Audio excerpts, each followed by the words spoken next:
Pada kesempatan kali ini, saya akan menjelaskan tentang model analisis wacana Norman Freiklok.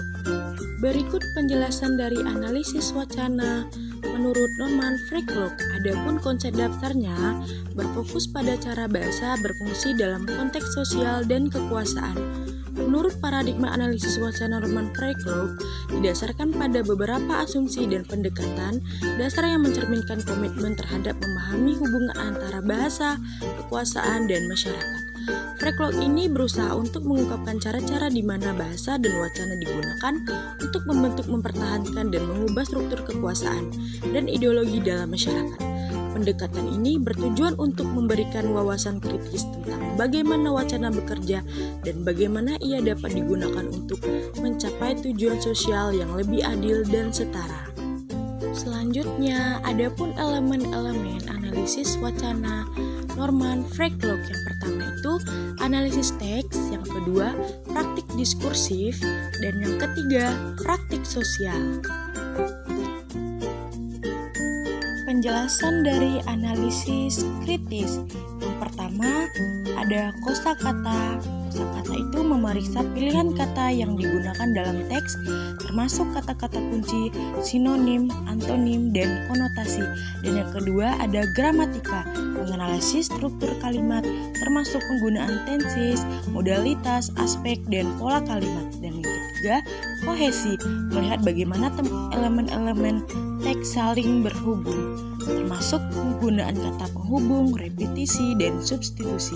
Dan yang keempat, struktur teks, mengkaji bagaimana teks diorganisasikan, termasuk urutan ide, paragraf, dan elemen struktural lainnya.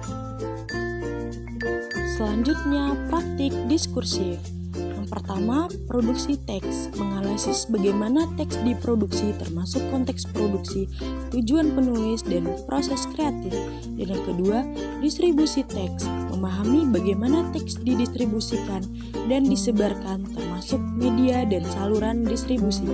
Dan yang ketiga, konsumsi teks, meneliti bagaimana teks diterima dan diinterpretasikan oleh audiens, serta faktor-faktor yang mempengaruhi pemahaman dan respon audiens. Dan yang keempat, genre, mengidentifikasikan jenis atau kategori teks seperti berita, iklan, pidato, dan lain-lain, dan aturan-aturan yang mengatur produksi dan interpretasi genre tersebut.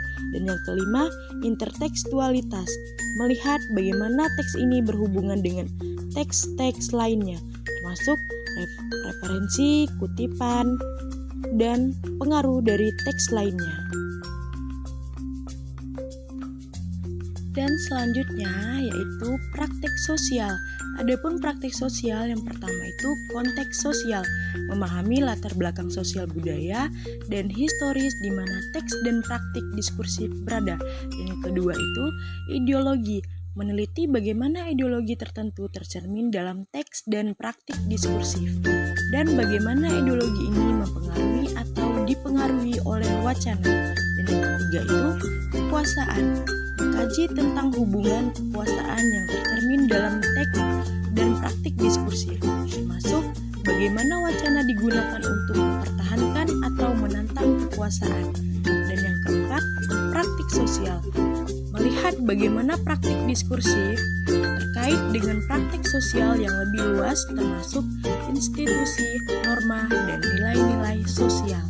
Dari beberapa penjelasan di atas, kita menyimpulkan bahwa analisis wacana Norman Freiklok memberikan alat kritis untuk memahami bagaimana bahasa digunakan dalam berbagai konteks sosial dan bagaimana ia mempengaruhi serta dipengaruhi oleh struktur sosial, ideologi, dan kekuasaan.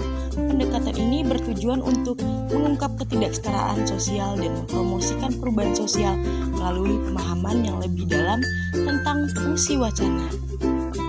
Oke, sekian penjelasan dari saya ucapkan terima kasih. Thanks for watching. Jangan lupa untuk like, comment, and share. Sampai jumpa di video berikutnya.